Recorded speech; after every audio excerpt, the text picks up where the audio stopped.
Let's talk about a story about a man who comes from nothing. He goes to war. When he comes back, he changes his entire identity. He changes his name. He finds some strange opportunities that he's able to really thrive in. And through his own guile and his own hard work, he's able to bridge the social gap and jump into the next social class. And he pursues a beautiful waspy woman, and he creates a career for himself. And he's still super unhappy even after all of that. So who am I talking about? Am I talking about Jay Gatsby, or am I talking about Don Draper? I think both of these works actually tackled the American dream in really similar ways. And these stories are actually really applicable to our everyday lives so that we can get some context for what the American dream is and how it really works, so that we can find the secret to happiness and success, which apparently are the same thing. The American dream is intricately tied to the idea of manifest destiny. That's the idea in America, at least, that we had a whole bunch of land out west. You can claim a bunch of land, you can make it your own, you can build a farm, you can be successful, and we're giving it away for free because nobody's living there. At the same time that we have this manifest destiny thing happening, we also have the gold rush. Somebody struck gold out in those mountains, and now everybody wants to go and get them some gold. Unfortunately, the only people who really made money off that venture were all of the businesses in the small towns that sold the people all the tools that they needed so that they could go mining for gold. There wasn't actually that much gold, and only a few people actually struck it rich, which is a little too bad, especially for our narrative about the American dream. The idea takes off in the 1920s, and we're establishing our identity against the backdrop of our European predecessors, and we have an economy that's really gearing up, and we have this new thing called credit, and we have these new things called stocks. And we've got a stock market that's booming. And the idea there is that if you invest a little bit of money through compound interest and other things, you will be able to make a whole lot of money. And everybody was building off of that idea, and it was a really exciting time. It was a really exciting time for the American dream because it felt really possible that you could make something out of nothing.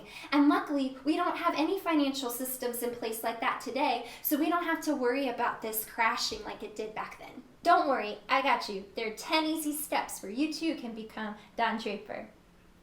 I'm just kidding, there's one. Change everything about you. That's it.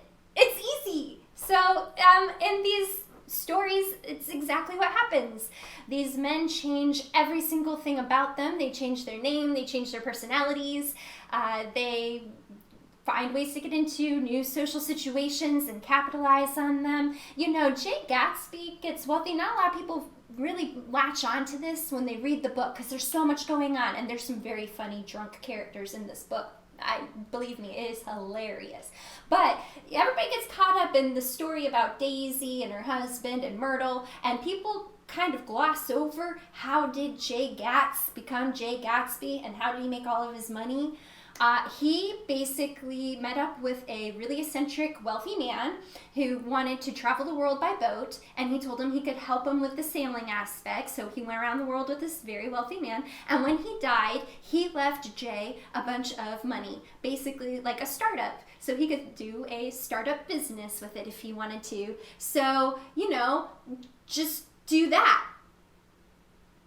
Step one, just go find a very wealthy, eccentric sailor man and travel with him for a year or two, and then when he dies, make sure he leaves you some money so that you can get started. And then after that, Jay gets involved with the mafia, and he's able to increase his money tenfold by getting into the mafia. I don't endorse that part, but that's how he makes it. American dream. Okay, so then we also have Don Draper. Don Draper has a more attainable, savory tale, I suppose, in that way. He really does come from nothing. He works in a fur store, and one day a wealthy, waspy man comes into his store and he's drunk, and Don tricks him into giving him a job at the ad agency. So just do that.